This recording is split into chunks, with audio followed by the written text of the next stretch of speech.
The DCU has officially began, and we are already getting teases of the future. DC Nation, I was watching Creature Commandos episode 1. At the end of the episode, we get a weeks ahead trailer. And in that trailer, we see a lot, like the Creature Commandos going up against Cersei again, Clayface, I can't wait to see Clayface, but we also see Cersei explaining a vision from the future. Now, this vision of the future, we see two core shots. One of the shots is Peacemaker dead on the ground, like it's like somebody killed him, so it's pretty horrifying. But the other one is huge. Like, I am so surprised they even showed this in the weeks ahead trailer, because I feel like this shot of the future is probably going to be a big moment in like the finale. Like, I wouldn't be surprised if this whole vision of the future and Cersei explain this to the Creature Commandos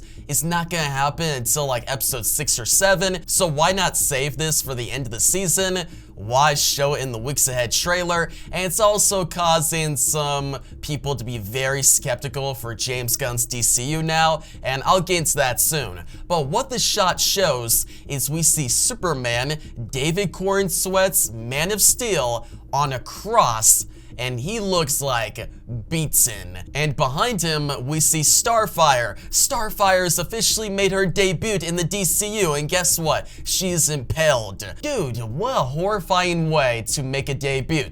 We also see maybe Captain Atom in the background, impaled as well. We see Mr. Terrific to the far right.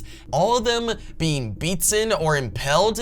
Like, that's a dark future. Some would even call it a nightmare future. And yeah, that's where the problems are starting to show. Like in the DCEU, in Zack Snyder's part of the DCEU, we had a nightmare future where Batman, Ben Affleck's Batman, goes up against like an evil Superman, Darkseid, and it's just super dark, right? And we got visions of the future in that DC cinematic universe. So to already begin nightmare visions of the future, one, it's very similar, but also James Gunn's DCU has been really pushing optimism and hope and being like, hey, this will be different from the DCEU, but now we're seeing this nightmare future. And my thing, this is not bad. Like, showing a vision of the future, it adds stakes, like it makes the future interesting and we can talk about it. But showing it in a weeks ahead trailer, and that's like the biggest moment in that trailer, everybody's going to talk about it, and there's a lot of people being like, hey, James Gunn,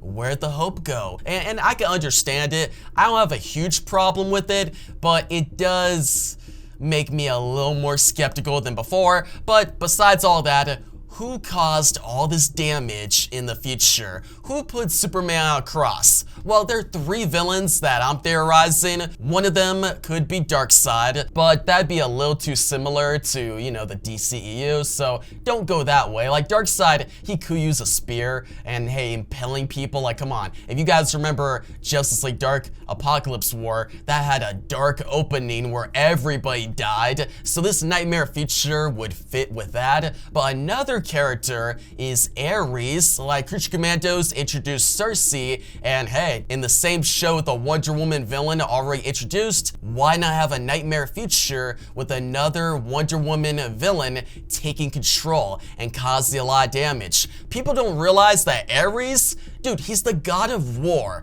Like, he is really powerful. Like, if you think like, you got defeated by Wonder Woman, he's not that powerful, he wouldn't put Superman on a cross. Like, nah, bro. He could do it, he can make it happen, and if not, they can make him more powerful. But Darkseid, maybe. Ares, maybe. But the third villain, my third theory, the villain I think caused this nightmare future, the one that I'm really confident about, Trigon. Trigon, a villain of the Teen Titans. And guys, a Teen Titans movie is on the way, and hey, confirmation with Starfire being impaled here, she's going to be in the movie, most likely. But what may happen is we get a Teen Titans live action movie. They go up against Deathstroke, show off Raven a lot, and tease Trigon, and maybe the big movie that James Gunn has alluded to of like the Justice League and Teen Titans teaming up, like a big team up movie where they go up against a huge villain.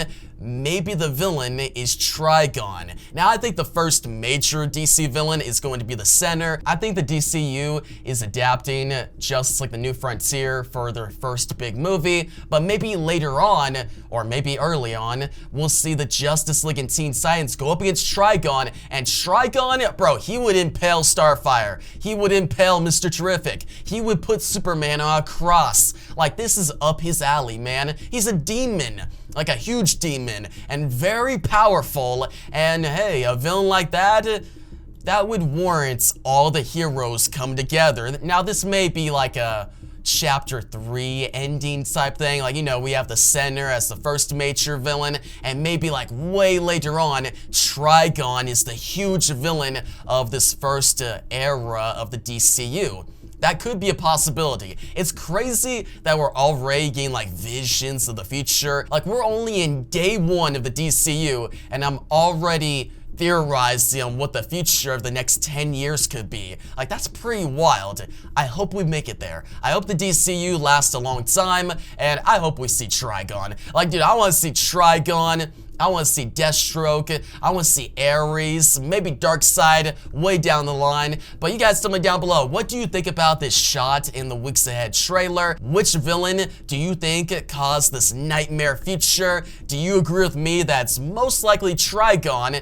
What heroes are in the back? Like, besides Starfire and Mr. Terrific and Superman, who else is back there? Captain Atom, Green Lantern, Flash? Let me know down below. But yeah, DC Nation, thanks for watching, and peace out.